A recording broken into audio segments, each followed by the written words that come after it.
Hello everyone, আসসালামু আলাইকুম। আজকে এই ভিডিওতে আমি আপনাদের শেখাবো কিভাবে আপনারা ফোন আপডেট দিবেন বা ফোনের সিস্টেম আপডেট দিবেন। অনেকে আছেন যারা ফোনের সিস্টেম আপডেট দিতে পারেন না, তাদের জন্য শুধু আজকের এই ভিডিওটা। তো চলুন ভিডিওটা শুরু করা যাক।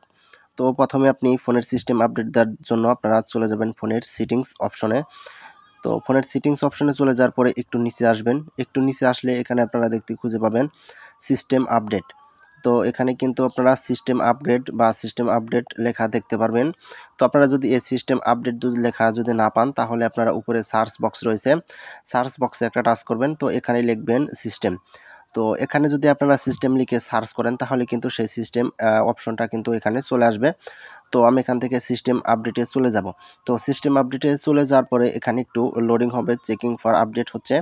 তো এখানে যদি আপনাদের ফোনে আপডেট এসে থাকে, তাহলে এখানে ডাউনলোড অ্যান্ড ইনস্টল লেখা আসবে। তো এখানে একটু লোডিং হচ্ছে, তো এখানে একটু অপেক্ষা করব। তো অপেক্ষা করার পর দেখতে পাচ্ছেন এখানে কিন্তু এরকম অপশন চলে এসেছে। তো এখানে কিন্তু আমার ফোনের আপডেটটা চেয়েছে, অর্থাৎ 90 বা 80 এমবির আপডেট চেয়েছে। তো এখানে নিচে দেখতে পারবেন ডাউনলোড অ্যান্ড কন্টিনিউ। তো আপনি এখানে টাচ করে এখানে আবার কন্টিনিউ করে দেবেন।